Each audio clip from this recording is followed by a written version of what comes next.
Akakiiko ka Paalamenti ak'enjawulo akateekebwawo okulondoola emivuyo egyetabise mu kampuni y'essimu eya Uganda Telecom katandise okukakkalabya egyako mu butongole.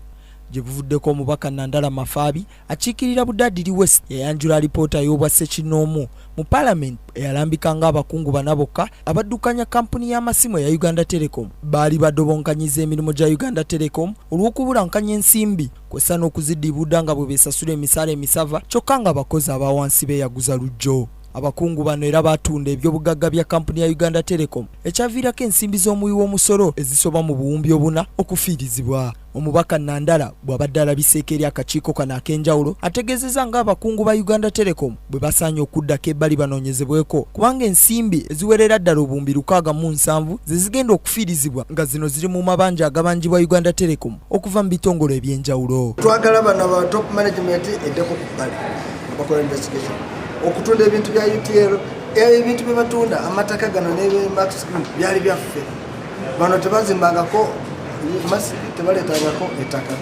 ate nga bwe twali tubawa ettaka eryo twabawa ettaka at zero price yali equity yaffe kati lwaki ebintu byaffe nga bana Uganda babitunda. Mafaabi era ayagala Ssaababalizi w'ebitabo bya gavumenti kw'ossa n'omuwandiisi ow'enkalakaliro w'eggwanika ly'eggwanga okunnyonnyola ku lwaki Uganda Telecom ebadde teyanjula nsaasaanya ya nsimbi zeefuna kyokka ng'ekozesa ssente z'omuwi w'omusolo. Mukama waffe Secretary Treasury ono Keith Mwakalize ne Accountant General lwaki tebabuuzanga ebitabo bino bya kampani birwawo kubanga tulina okufuna dividends amagoba okuva mu kampani wadde ekola olwose olina okubeera n'account naye emyaka 3 tebalina account kati babeesinga kufi kiraga nti UTL bwefaanana nti ziriwo ne kampani endala tebanonyanga ebiki account zaffe ne otojeno waffe alina okuwuditinga ki ebitabo ebyo ekyo kikulaga nti tulina okutunula kizibu ki lwaki Secretary Treasury tabinoonya era wejjongera Secretary Treasury ne Accountant General singa batutte already action ekintu kyo.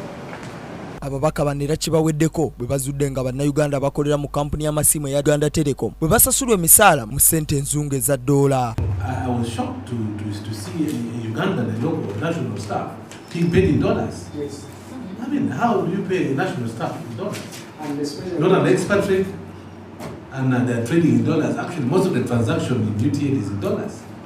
Kampuni y'amasimu eya Uganda Telecom eddukanyizibwa ebiwayi 2 nga gavumenti ya kuno erinamu emigabo 31 ku buli 100 kw'ossa ne gavumenti ya Libya ng'eyita mu kampuni eya Lap Green Networks yesingamu emigabo emingi wabula kampuni ya Uganda Telecom ezoosanga okusoomoozebwa kungi naddala mu by'ensimbi oluvannyuma lw'akasambatiko akaliwo mu ggwanga lya Libya. Stephen Tulyargayo, KTV, amalindirire.